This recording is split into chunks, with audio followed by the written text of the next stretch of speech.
Hey everyone, Assalamu alaikum. I'm Sadia Rahman, a third year medical student studying in Chitak Medical College. I'm from 64 MBBS and 66 MBBS এর সকল শিক্ষার্থীদেরকে জুনিয়র্সদেরকে warm welcome to your new college. তুমি যেই কলেজেই ভর্তি হও না কেন সবার মনের মধ্যে একটাই প্রশ্ন, মেডিকেলের শুরু থেকে কিভাবে পড়লে ভালো রেজাল্ট করা যাবে, স্টাডি লাইফটা স্মুথ যাবে, মেডিকেল লাইফটা স্মুথ যাবে, প্রেশার লাগবে না। অ্যান্ড এটার আসলে আলটিমেট ফর্মুলাটা কী, এবং সবাই যে বলে মেডিকেল লাইফ একটা হেল, এই হেলকে কীভাবে আসলে হেভেনে কনভার্ট করা যায়। কিছু জিনিস from my experience, from my classmates and what I have seen from my juniors and seniors, এবং ক্লাসের মধ্যে তো অনেক ক্যাটাগরির স্টুডেন্ট থাকে, সবাই ভালো স্টুডেন্ট বাট অনেক ক্যাটাগরির স্টুডেন্ট থাকে। তো সবারটা এক্সপ্লোর করে আমি যা বুঝেছি, now I am going to share with you.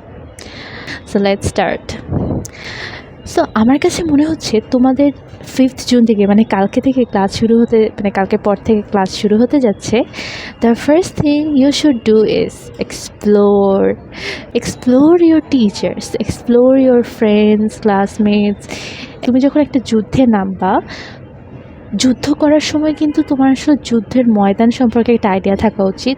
যার সাথে যুদ্ধ করতেছো, যার বিরুদ্ধে যুদ্ধ করতেছো, তোমার শত্রুর ভালো দিক খারাপ দিক সম্পর্কে না জানো, তুমি কিন্তু তাকে পরাজিত করতে পারবে না, তাই না? তার উইকনেস তুমি যদি জেনে থাকো, তখনই না তুমি তাকে কি পরাজিত করতে পারবে।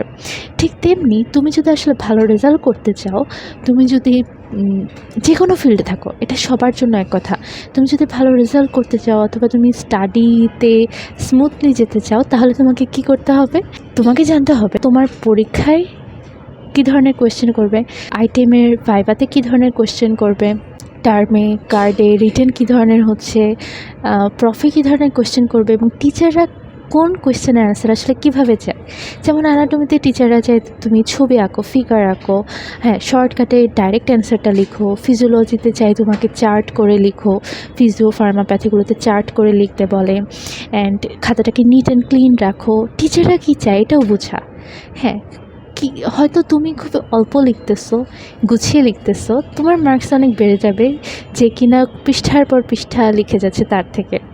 অ্যাজ মেডিকেল সায়েন্স একটা হিউজ একটা মহাসমুদ্রের মতো, এখানে তোমার পড়াশোনার কোনো শেষ নাই। সো তোমাকে একটু হলেও হালকা হলেও সিলেক্টিভ হতে হবে। মানে তোমার টার্মে কী ধরনের কোয়েশ্চেন আসতেছে, প্রফে কী ধরনের কোয়েশ্চেন আসতেছে, ওই কোয়েশ্চেনের প্যাটার্নে নিজেকে প্রস্তুত করতে হবে। তুমি যদি পড়াশোনার সাগরে ডুবে থাকো, তুমি পুরো বই পড়ো, অনেকগুলো বই পড়ে গিয়ে পরীক্ষা দিতে গেলা, তুমি কিন্তু আলটিমেট এক্সপেক্টিং রেজাল্টটা পাবে না। তুমি হয়তো অনেক জানো কিন্তু তুমি প্রকাশ করতে পারো নাই।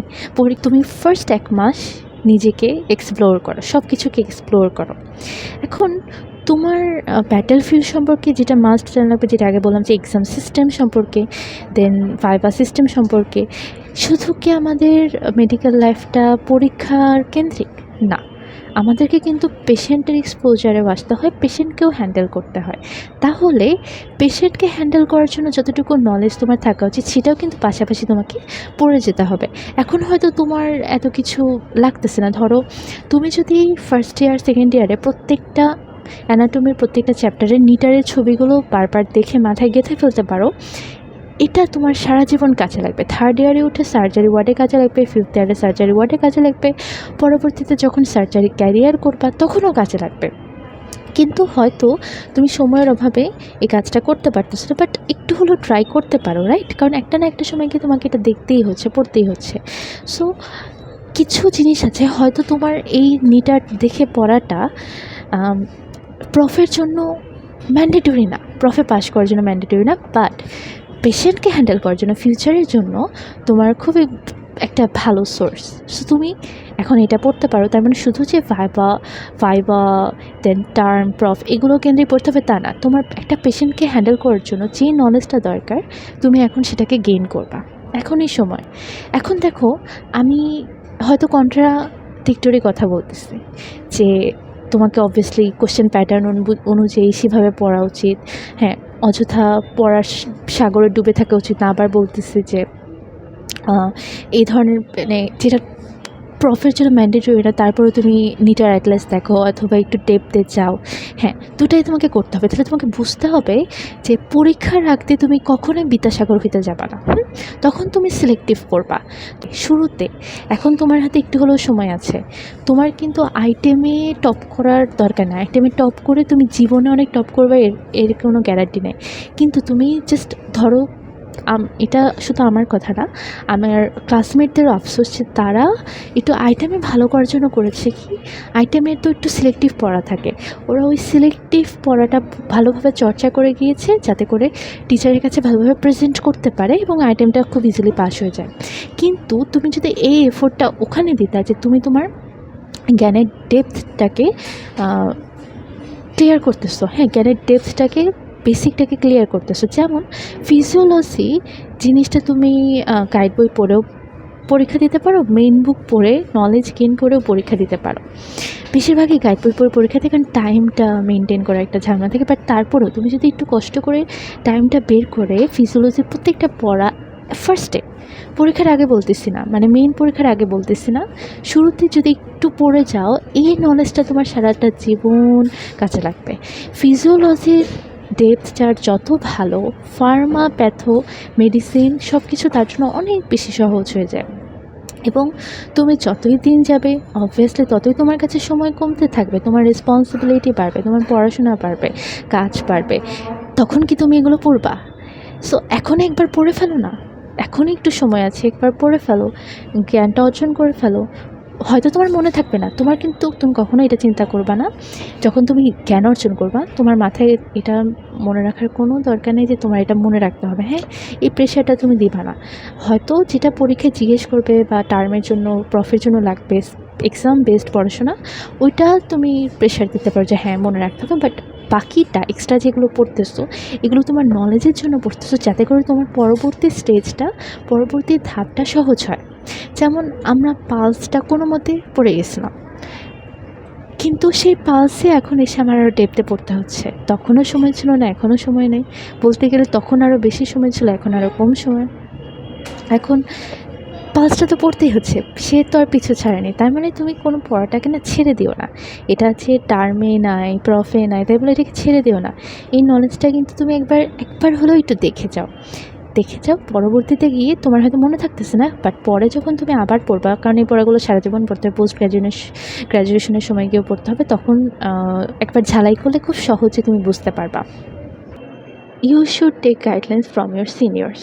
কারণ তুমি যে টিচারগুলোকে সামনে ফেস করবা তাদেরকে অলরেডি ফেস করে এসেছে তোমার সিনিয়র অনেক টাইপের। ধরো টপার্সদের মধ্যে আবার অনেক পার্থক্য আছে। আমি অনেককে দেখেছি সে ব্যাক বেঞ্চ বলতে পিছনের দিকে বসে নিজের মতো পড়ে, লেকচার ওরকম ফলো না করে ফার্স্ট সেকেন্ড হচ্ছে। আমি অনেকজনকে দেখেছি যারা সামনের বেঞ্চে টিচারের প্রত্যেকটা কথা মাথায় রাখে, টিচার কোন কোশ্চেন অ্যান্সার কীভাবে শুনতে চায় সব মাথায় রাখে, তারাও কিন্তু টপ 10-এর মধ্যে আছে, 4th 5th 6th হচ্ছে। এবং অনেক ভালো স্টুডেন্ট আছে, তারাও টপ 12-15-এর মধ্যে আছে বা টপ 20-র মধ্যে আছে। তারা প্রত্যেকটা বই নোট করে ফেলে, সে দত্ত নোট করে অথবা যে কোনো বই নোট করে ফেলতেছে। হ্যাঁ, আবার অনেক স্টুডেন্ট আছে যারা এরকম ফার্স্ট সেকেন্ড থার্ড হয়েছে। আমি আমার এক্সপিরিয়েন্স থেকে বলতেছি, আমার ক্লাসমেটসরা তারা কী করতেছে, বায়োকেমিস্ট্রি পড়ার জন্য তারা ডেভিডসনের হেল্প নিত। ডেভিডসন হচ্ছে মেডিসিনের একটা বই, খুবই মূল্যবান একটা বই। তারা তখন থেকে একটু একটু করে ডেভিডসন পড়তো। সো এক একজন এক একভাবে করে পড়াশোনা করতেছে। তুমি এক্সপ্লোর করো, দেখো যে তুমি কোন ধরনের, তোমার জন্য কোনটা সুইটেবল, তুমি সেটা তখন কাজে লাগাবা, রাইট? মেডিকেলের শুরুতে আমি একটা ভুল করেছিলাম, সেটা হচ্ছে আমার কয়েকটা ফ্লস ছিল। যেমন আমি স্পিড রিডিং ছিল না, দেন ইংলিশ, আমি যেহেতু বাংলা মিডিয়ামে ছিলাম, ইংলিশ বই সাধারণত আমার পড়া হয়নি এবং আমার মানে রিডিং অনেক স্লো। দেন আমার একটা অভ্যাস ছিল যে আমি সব নোট করতাম, টিচার মুখে যা বলতো সব নোট করতাম, বইয়ের জিনিস নোট করতাম, নোট না করে আমি পড়তে পারতাম না। কিন্তু মেডিকেলের মতো এত হিউজ একটা পড়াশোনা, প্রত্যেকটা জিনিস নোট করা কিন্তু তো ইজি না। হ্যাঁ, কিছু জিনিস ভালো, কিছু জিনিস হয় না। দেন বই তাকায় তাকায় পড়া, এত মোটা মোটা বই, এত পেজ পড়তে হয়, এত কম সময়ে প্রত্যেকটা লাইন দাগানো, পাশে ছোট করে নোট নেওয়া, এগুলোও কিন্তু অনেক সময়ের সাপেক্ষ। তো আমি যখন মেডিকেলের শুরুর আগ দিয়ে অনেক বিভিন্ন বিদেশি ইউনিভার্সিটির টপার্সদের ভিডিও দেখেছি, তারা বলেছে এগুলো ওয়েস্টেজ অফ টাইম, এভাবে বই দাগানোর অভ্যাস করে এগুলো তোমার লার্নিং অ্যাবিলিটিকে স্লো ডাউন করে দেয়, অনেক সময় নষ্ট হয়, নোটস নেওয়া, এগুলো ওভার হাইপড জিনিসপাতি, এগুলো করে লাভ নাই, এগুলো করো না। হ্যাঁ, তোমার নিজেকে এমনভাবে ট্রেন করো যে তুমি জাস্ট বইয়ের লাইন এরকম করে দেখতে থাকবা, মাথার মধ্যে প্রিন্ট হতে থাকবে। এই জিনিস দেখার পরে আমি 1-2 মাস কোনো বই দাগাইনি, নোটও করি নাই। হ্যাঁ, ফার্স্ট অ্যান্ড সেকেন্ড ইয়ারে আমি বলতে গেলে নোটই করি নাই, গুছায় নোট করিনি।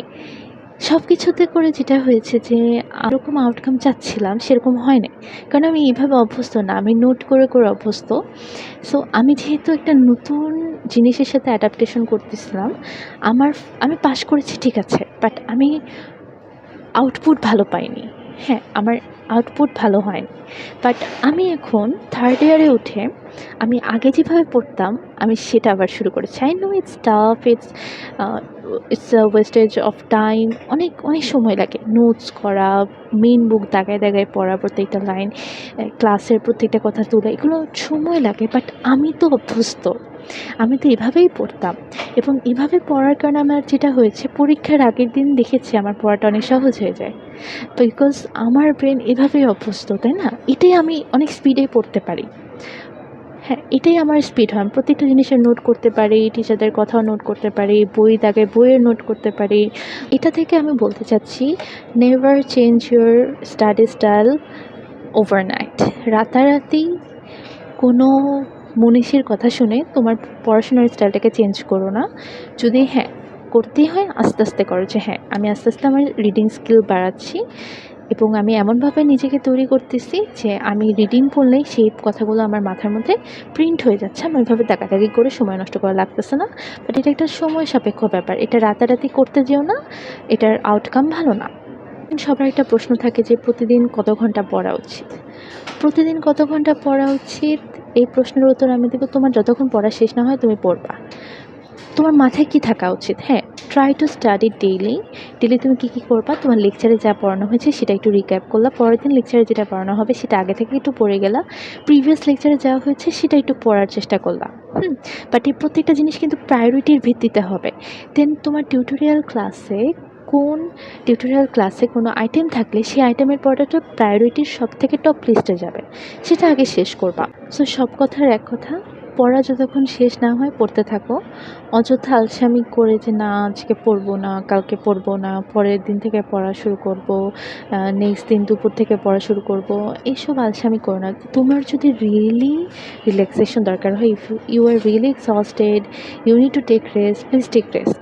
যেমন আমরা যেটা করি যে অনেক এক্সামের পর এক্সাম দিতেই থাকি, সারাদিনই পড়তে থাকি, খুব কমই রিল্যাক্সেশন করার টাইম পাই। তো যখন হচ্ছে একটা বড় ছুটি আসে, এই রোজার ছুটি, ঈদের ছুটি, তখন গিয়ে হয় কি আমরা বই ধরি না, এরকম করে 15 days 10 days বই ধরি না, না, তখন একদম রিল্যাক্সেশনে চলে যাই। এতে করে আমাদের তেমন একটা ক্ষতি হয় না, বরং আমি মনে করি নিজের ব্রেনকে মাঝে মাঝে এরকম রিল্যাক্সেশন দেওয়া ভালো। অ্যান্ড তোমার ফ্রেন্ডসদের থেকে তো তুমি অনেক কিছু শিখতে পারবা। So discuss with your friends যে আচ্ছা বলো তো আমরা এই কোয়েশ্চেনটা আসলে কীভাবে লিখতে পারি, কীভাবে অ্যান্সার করা বেটার হবে। আমি দেখেছি যারা অনেক ভালো স্টুডেন্ট হয় ওরা কিন্তু রিটেনের কোয়েশ্চেন, মানে এগুলো রিপিট কোয়েশ্চেন আছে, ধরো টার্মের কোয়েশ্চেন রিপিট আসতে পারে, অথবা প্রিভিয়াস ইয়ার প্রফের কোয়েশ্চেন রিপিট আসতে পারে, এগুলো চ্যাপ্টার ওয়াইজ ওদের একটা নোটই থাকে, ওদের ভাইবার জন্য আলাদা প্রিপারেশনের নোট থাকে, রিটেনের জন্য আলাদা প্রিপারেশনের নোট থাকে। সো ওই রিটেনগুলো, তো তোমরাও যদি এরকম একটু টপ করতে চাও, অনেক ভালো স্কোর করতে চাও, তোমরা কিন্তু রিটেনের জন্য নোট করে রাখতে পারো। হ্যাঁ, রিটেনের জন্য নোট করে রাখতে পারো, যদি এটা খুব কম সংখ্যক স্টুডেন্টকে আমি করতে দেখেছি, বাট যারা করেছে আমি শুনেছি তারা সবসময় ইউনিভার্সিটিতে টপ করেছে। আরেকটা ক্যাটাগরি স্টুডেন্ট আমি দেখেছি, তারা সবাই তো এখানে ব্রিলিয়ান্টরাই ভর্তি হয়েছে, তো তারা হয় কি একটা টপিক জীবন দিয়ে পড়তেই থাকে, মানে আশেপাশে কোনো কিছু তারা ফেলে সামনে এগিয়ে যেতে চায় না, যা আছে সব পড়ে সামনে, মানে তারপরে সে পরের পৃষ্ঠায় যায়। বাট আলটিমেটলি যেটা হয় পরীক্ষার জন্য বা পরীক্ষার সময় অনেক কিছুই আছে এখন তোমার কিন্তু দরকার নেই জানা। তোমার আসলে কোনটা পড়তে হবে না এটা তুমি জানবা, কিন্তু লেকচার, টিউটোরিয়াল, টিচারদের কথা ফলো করার মাধ্যমে তুমি বুঝতে পারবা যে আসলে আমার এখন এটা স্কিপ করা কোনো সমস্যা নেই, আমি স্কিপ করতে পারবো। তো অনেকে করে কি এরকম যান জীবন দিয়ে একটা টপিক পড়েছে, বাকি টপিকগুলো পড়ে না, তো পরীক্ষায় ফেল আসবে, অথবা সে হচ্ছে পরীক্ষায় বসতেই পারলো না কারণ সে তো পড়েই নাই। সো একটা টপিকে সব এনার্জি দেওয়া দরকার নেই। Be smart, don't do hard work, do smart work. হ্যাঁ, আবার অনেকে আছে 10টা চ্যাপ্টারের মধ্যে 5টা চ্যাপ্টার পড়ছে, বাকি 5টা চ্যাপ্টার পড়ে নাই। তারা পরীক্ষায় বসতে চায় না। তারা বলে যে না, আমি পরে খুব ভালো মতো সব পড়ে পরীক্ষায় বসবো। এটা আই রেসপেক্ট দেয়ার চয়েস, এটা তাদের পার্সোনাল চয়েস হতে পারে। But I would suggest you guys to appear in the exam.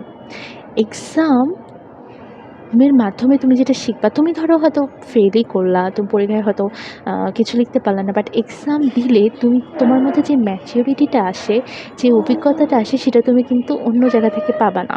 তো এটাও কিন্তু তোমাকে একটু এই এক্সামের এক্সপিরিয়েন্সও তোমাকে একটু ম্যাচিউর করে তোলে। এটাও তোমার তোমার জন্য ভালো। তুমি যত বেশি পরীক্ষা ফেস করবা, তত বেশি তোমার ইমপ্রুভমেন্ট হবে। সো ট্রাই করবা খুব ইমার্জেন্সি না হলে পরীক্ষাগুলো না মিস দিতে।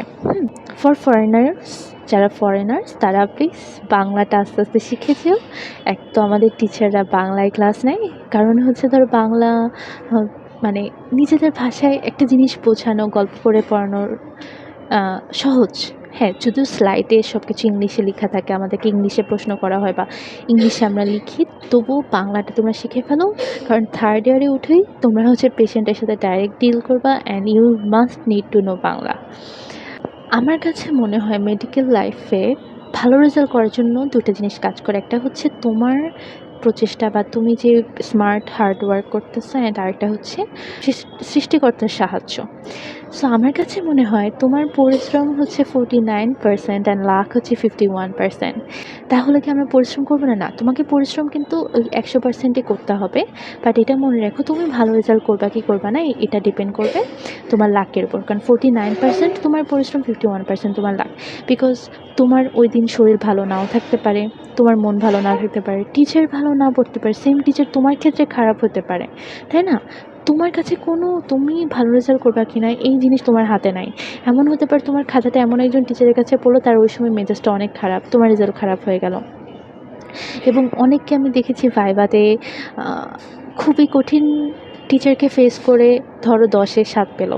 আর অনেকে কিছুই পড়েনি, সে কিন্তু অনেক আগে, আমি যে ক্যাটাগরি স্টুডেন্টের কথা বলতেছি, তারা ধরো অনেক ভালো প্রিপারেশন নিয়ে এসছে, কিন্তু সে কী বললো 10-এ 7 পেলো। অথচ আরেকটা টিচার সে সবাইকেই 10-এ 10 দিয়ে দেয়। হ্যাঁ, তো একটা স্টুডেন্ট খুব কম পড়ে আসছে, সে 10-এ 9 পেয়ে গেল। বিশ্বাস করো, তুমি যদি পজিটিভলি ভাবো যে না, তোমার যে টিচার পড়বে সে তোমার ফ্রেন্ডলি থাকবে। অনেক কঠিন টিচারও আমি দেখেছি প্রফেট টেবিলে নরম হয়ে গেছে। আমি শুনছি যে সে অনেক রাগী, সে সবাইকে অনেক উল্টাপাল্টা কোয়েশ্চেন করে ফেল দিয়ে দেয়। বাট আমার বেলায় সে সফট ছিল। অথচ শুধু আমার বেলা না, আমাদের সবার বেলায় সে সফট ছিল। মানুষ কিন্তু এভাবেও পরিবর্তন হতে পারে। তার মানে এখন টিচাররা যেটা করে যে মেইন বুক পড়ার জন্য প্রেশার দিচ্ছে। হ্যাঁ, অনেক বেশি প্রেশার দিচ্ছে, বিশেষ করে সরকারি মেডিকেলে মেইন বুক পড়ার জন্য। এখন একটা জিনিস হচ্ছে, তোমার হাতে সময় কম, তুমি এখন অনেক বাচ্চা, কেবল ফার্স্ট ইয়ারে উঠছো, মানে গাইডন তুমি পড়বা, জ্ঞানম পড়বা, এরকম ম্যাচিউরিটি তোমার আসে নাই। এখন তোমার কি করা উচিত? আসলে কি মেইন বই পড়া উচিত? অ্যাজ এ সিনিয়র আমি বলবো ইয়েস, তোমার মেইন বই পড়া উচিত। বাট তোমার ক্যাপাসিটি অনুযায়ী তুমি মেইন বই পড়বা। তুমি অযথা পড়ে ধরো তোমার এখন ক্যাপাসিটি নেই, যেমন আমার ছিল না। ফার্স্ট টার্ম পর্যন্ত আমার, ফার্স্ট টার্ম বা ফার্স্ট কয়েকটা কার্ড পর্যন্ত আমার গাইডন পড়ার ক্যাপাসিটি ছিল না, আমি পড়তে পারতাম না। ফার্স্ট টার্মের পরে গিয়ে আমার গাইডন পড়ার ক্যাপাসিটি হয়েছে। তো তখন আমি সময়ও বের করতে পেরেছি, আমার ম্যাচুরিটিও আসছে, আমি গাইডন পড়েছি। তারপরে তোমার মাথায় রাখতে হবে যে yes, you have to study main book. বাট এটার জন্য তোমার যদি ক্যাপাসিটি শুরুতে না থাকে, অযথা নিজেকে কষ্ট দেওয়ার, টর্চার করার কোনো দরকার নেই, প্রেশার দেওয়ার কোনো দরকার নেই, সময় নষ্ট করার কোনো দরকার নেই। তুমি আস্তে আস্তে ম্যাচিউর হও, তোমার ক্যাপাবিলিটি বাড়াও, তুমি মেইন বই পড়তে পারবে। কিন্তু অলওয়েজ মাথায় রাখবা, you have to study main book. Note করা লাগে কিনা, ও যে বললাম, স্টুডেন্ট টু স্টুডেন্ট ভ্যারি করে, অনেকে নোট দেখে পড়ে, অনেকে নোট দেখে পড়ে না। সো অনেকে রিটেন আর ভাইবার জন্য নোট করে। তো আমি মনে করি কি, যে পড়াশোনাটা এমন হওয়া উচিত, একটু গোছানো হওয়া উচিত। তোমার একটা খাতার মধ্যে হোক, একটা ফাইলের মধ্যে হোক, একটা পিডিএফের মধ্যে হোক, সব কিছুর একটা জায়গায় সব কিছু যেন কম্পাইল হয়ে থাকে। কারণ পরীক্ষার আগের দিন তুমি যদি 5, 6টা 10টা তুমি দেখবে প্রফের আগে তোমার তোমার পুরো খাট বই খাতাতে ভরে যাবে, এতগুলো সোর্স থেকে তুমি আসলে পড়েছো।